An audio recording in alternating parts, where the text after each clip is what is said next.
ini kan pertama ya silaturahim, kedua juga cari informasi juga terkait ini Pak, apa kegiatan-kegiatan Pak sampai bulan Desember ini dari warga RW 4 ini kira-kira apa saja Pak? Dulu kan kemarin setiap peringatan hari besar Islam kan biasanya kan ya kalau enggak masjid Rodatul Jannah atau yang Batu Radennya Pak Nurul Mutakin kan untuk ini sebagai agenda kelurahan Pak yang kita laporkan ke pimpinan ke Pak Camat, laporkan ke Pak Bupati melalui Pak Asisten 1 itu Pak. Nah ini yang kita kumpulkan. Selain kegiatan keagamaan, juga mungkin ada kegiatan sosial Pak. Sebagaimana saya share kemarin itu, kegiatan sosial ini ya termasuk mungkin kerja bakti yang bareng satu RW gitu, atau mungkin satu RT, kemudian kegiatan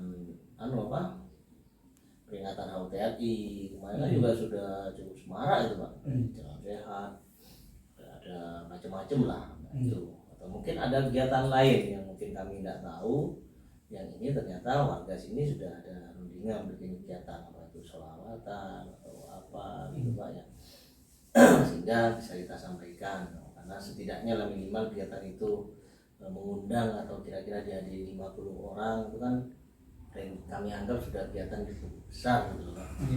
Karena setiap kegiatan pasti kan akan mendatangkan dampak ekonomi gitu minimal PKL yang biasanya mereka jualan pakai sepeda itu Pak ya kan pasti akan datang gitu ke lokasi-lokasi keramaian. Kan juga motivasi lah ya. Tapi kalau tahun kemarin kan kegiatan HUT itu kan di sini sudah sangat semarak. Jalan sehat itu kan bukan hanya semua RW saya lihat, ada beberapa RT juga melaksanakan gitu, sendiri-sendiri gitu. Nah itu Pak RW yang ingin kita ketahui, baik itu sudah teragendakan, sudah didiskusikan dengan warga ataupun dengan RT, maupun masih ada dalam pikiran Pak RW. Nah itu ya. Soal nanti tanggal bulannya bergeser ya ada masalah Pak. Ini kan kita inventarisir dulu Pak. Sebagai laporan kegiatan kelurahan. Kedua, kita juga ingin mewacanakan ini Pak RW. Cuma ini kan wacana ya. Terkait dengan pemekaran RT atau RW Pak. Karena saya ingin bagaimana tadi Pak saya sampaikan, masing-masing RT itu betul-betul paham kondisi warganya Pak. Nah kalau satu RT sampai warganya 100 bahkan mungkin 150, 200 ini kan terlalu besar. Sehingga dia kan gak hanya hafal. Harapan saya kan minimal untuk bentuk satu RT ini kan cuma 35 Pak. Untuk bentuk satu RW itu minimal ada 3 RT. Nah kalau misalnya satu RT dia hanya 35 warga kakak, dia kan sampai detail itu Pak pahamnya Pak. Bukan hanya Pak hafal nama dan wajah, tapi dia tahu kondisi di belakang itu Pak, kondisi ekonomi, kondisi kesehatan, kondisi yang lain, mungkin ada tamu datang tinggal di situ apa itu kan termonitor semua Pak. Sehingga berbagai hal itu kan kita bisa antisipasi sejak ini. Lagi Pak Surip kan 3 bulan kan minta laporan warga. Kadang laporannya sudah genjeng kalau ini karena mungkin dia juga bingung nih. Oh ya nambah cukupan 35 atau 40 itu kan relatif termonitor. Saya di sini hanya 2 blok ya, kan enak itu ya muter-muternya kan situ aja. Kemudian kalau ada masalah keamanan atau keamanan ataupun apapun itu juga udah. Nah ini jadi wacana ini. Dan nanti dengan diskusikan ke Pak RT, diinventarisir dulu masing-masing RT ini berapa kakaknya. Kalau memang ada yang harus jadi satu RW misalnya, apa dilepas Pak. Tapi ketika misalnya ada 3 RT, satu ini menjadi satu RW, yang 2 ini harus melebur kemudian bentuk 3 RT. Karena tidak boleh yang ditinggal induknya itu cuma tinggal 2 RT. Misalnya ya Pak Wawan itu lebih 200 misalnya itu jadi satu RW sendiri. Nah yang sisa Pak Bakar sama Pak Wahyudi ini harus dilebur jadi 3 artinya, sehingga jenengan tetap jadi RW membawahi 3 RT. Tapi saya tidak ingin nanti yang lama ini kemudian diganti, enggak. Yang lama bisa kalau misalnya Pak Wawan jadi RW itu Pak Wawannya ketua RW. Tapi dia mencari ketua RT. Saya begitu Pak. Jadi tetap ada jabatan. Kalau hanya bisa jadi 2 RT, Pak Wawan atau gimana? Ya enggak apa-apa buat 2 RT. Juga ruang lingkupnya itu udah terlalu banyak. Kita hanya kepentingannya itu Pak. Tidak ada kepentingan yang lain. Dan ini pun tidak harus dilaksanakan dalam waktu dekat. Udah, karena itu ada proses. Nanti Pak Guru, Pak Deto juga akan menyampaikan proses-proses ini. Ini kita wacanakan dulu. Ketika ada yang merespon, baru kita sampaikan lebih detail. Itu saja. Misalkan opo harus bagaimana. Tapi kan wacana ini kan harus kita gulirkan terus dulu. Selama ini kan belum ada yang berani coba mengambil langkah. Karena saya melihat Kelurahan Tegal Gede ini kok RW-nya cuma 8, artinya hanya 32. Yang lain itu kan sudah banyak gitu, karena ini kota. Pendatang, kelahiran itu kan terus bertambah Pak. Bahasanya kalau wadah itu kan kita siapkan dulu wadahnya, karena tiap tahun kan pasti akan nambah terus. Apalagi di sini kan strategis, tumbuhannya cepat. Nah ketika RW-nya sudah siap kan enak. Pasti kendala di warga itu soal alamat, ganti KTP, ganti ini itu ya biasa. Itu kan masalah administrasi, Tuhan juga akan bantu dan tidak harus selesai saja juga, bisa bertahap. Ya, kembali lagi menjauh.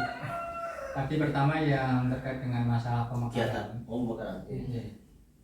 Pemekaran itu seandainya dari 1 RW kan jadi sementara ini kan 3 RT. Seandainya dimekarkan yang jadi 5 RT. Nah, 5 RT. Yang 2 RT itu tetap berarti kan berarti tetap 1 RW Pak. Oh, tetap 1 RW. Karena kan tidak boleh ditinggal 32. Iya aja. Nah, kalau ternyata sampai dari 3 menjadi 6, berarti jadi 2 RW. Ya itu nanti gini Pak, coba saya evaluasi detail, maksudnya itu masing-masing RT saya itu jumlahnya sampai seberapa kakak kan gitu. Betul. Sehingga kita akan bisa mendeteksi, oh ini bisa 2 RT, ini hanya tetap 1 RT kan gitu ya. Itu yang pertama yang terkait dengan pemekaran RT. Terus yang kedua juga perlu saya laporkan, mungkin Ibu sudah laporan ke Bu Lurah kaitannya kemarin yang pernah kami sampaikan di RT kami itu kan ada PKK dan drama itu Pak, yang Pak Lurah tadi dengan Pak Camat. Ya, itu. Ya alhamdulillah kemarin waktu awal dengan kehadiran penjaringan dan sebagainya itu kan sudah ada titik temu. Maksudnya dari 2 wadah itu akan jadikan satu biar enak, kalau nanti forum PKK apa posyandu itu kan enak komunikasinya kan. Alhamdulillah kemarin itu sudah terrealisasi pertemuan. Jadi sudah dilebur jadi satu, sehingga nanti untuk program berikutnya PKK atau posyandu kan lebih enak. Yang dulunya 2, yang satu pengajian, yang satu kemarin sudah dijadikan satu. Sudah dijadikan satu, itu yang terkait dengan masalah ibu-ibu PKK. Terus yang berikutnya yang terkait dengan masalah kegiatan, program kegiatan, saya belum bisa secara detail Pak, karena biasanya memang ya spontan selama ini warga itu tidak terprogram secara maksudnya kegiatan-kegiatan itu bisa kalau pas 17 ya waktu-waktu itu baru kita adakan dan sebagainya. Nah kalau ini nanti programnya Pak Lurah itu paling tidak ada program rencana itu, nah nanti akan saya kunjungi programnya apa. Walaupun kemarin tuh suatu misal untuk di RT 1 itu juga sudah ada secara garis besar Pak, suatu misal yang kegiatan rutin Anjang Sana itu yang sebulan sekali itu kan setiap minggu kedua kan Pak. Untuk ini nanti mungkin di minggu kedua, minggu besok itu yang Anjang Sana itu. Karena selama ini kan libur puasa itu Pak. Kalau yang rukun kifayah itu kan antara RT 1 dengan RT 3 tempatnya Pak Wawan itu. Gabung itu rukun. Ini hanya sebagai gambaran aja Pak. Tadi pemekaran sebagai wacana, tidak ada maksud apapun dari kami, biar masyarakat itu tahu Pak. Dan juga Pak RT sambatan dari Pak RT RW. Oke, ada solusi sebenarnya. Cuma ada persyaratan-persyaratannya. Seperti rumah-rumah itu di sana ikan gigi namanya. Cuman kalau warganya ada kalau 400, rumahnya lebih tuh, 600 lebih tuh Pak. Makanya yang terisi itu antara jangankan satu RW itu, 2 RW pun bisa gitu sampaikan. Tapi syaratnya harus KTP-nya sudah di situ. Setelah dikumpulkan, nggak sampai 30, 40 begitu cuma. Iya, nggak sampai 40. Sekarang malah berkurang ketika ada yang keluar itu sebenarnya. Ketika mereka diminta untuk pindah ke situ, nggak mau pindah ke sini ke Tegal Gede. Nah ini kan ya bukan persoalan ya, keinginan antara keinginan dan persyaratan kan nyambung gitu Pak. Kalau jenengan memang ingin bikin RT sendiri, bahkan RW sendiri perumahan, kita fasilitasi. Tapi persyaratannya kan harus dipenuhi. Nggak boleh pindah. Wah, saya tidak ngajari yang lain mau pindah balik menel. Tapi ya kita pindah. Ya. Karena kalau saya itu macam-macam Pak. Ya karena ya yang terutama yang banyak karena sini kan jauh dari sekolah-sekolah favorit gitu loh. Dari rumahnya Pak Hartono ini banyak yang mau di situ. Kumpul dengan SMA 1 belakangnya itu. Jaraknya hanya berapa meter? 10 meter lagi Pak. 10 meter ke temboknya itu Pak. Banyak itu ya, itu alasannya saya ini karena saya bagian ini kalau sudah pindah situ, ayo sudah kita akan bantu. Karena awal saya masuk di Tegal Gede itu kan dari perumahan itu Pak, membawa minta surat domisili Pak. Ada 55 Pak dari KTP. Alasannya, kalau ini tidak perlu diproses dari awal, maksudnya apa gitu ya. Ternyata dari sebelumnya dijanjikan mau diproses, oke tidak apa-apa, asalkan sesuai dengan aturan gitu ya. Ya kalau surat domisili apa boleh, saya tanya Pak Edi saya hadirkan Pak. Mereka saya undang, nih monggo Pak Edi jelaskan. Nah ini mana boleh kalau surat domisili harus ber-KTP atau KK sih. Dan saya sampaikan, misalnya, nah kos ini ada 25. Kalau misalnya satu kamar ada 2, berarti ada 50 Pak. Kan bisa jadi satu RW, RT. Rumahnya sampean saja. Ini ya lucu Mas. Satu rumah, satu RT kan begitu. Bisa-bisa nanti anaknya keluar, RW-nya gak ada orangnya. Kecuali 25 anak ini ber-KTP tidak apa-apa. Kan begitu ya, terlepas dia sehingga kedua ketika saya meng-SK juga, ya SK ini kan alamatnya mana? Tegal Gede. Tidak mungkin saya undang meng-SK orang Tanggul, orang Jawa Tengah, orang Cianjur, orang mana kan begitu. Tapi kalau ber-KTP itu apa mesti harus kakak Pak? Otomatis Pak. Otomatis. Iya. Tidak hanya cukup KTP. Nah sebenarnya kakak saja. KTP kan prosesnya lebih lama Pak dari kakak. Kakak itu juga penting sebenarnya. Lebih penting kakak daripada. Ya sama Cuma prosesnya mindah itu lebih mudah kakak Pak. Kan prosesnya kakak dulu baru KTP. Ketika kakak berubah, KTP sebenarnya otomatis berubah. Cuma nyetaknya kan lebih lama Pak. Nah berarti kakak dulu aja. Iya. Ya. Kakak itu nggak bisa saya legalisir. Karena agak aneh Pak.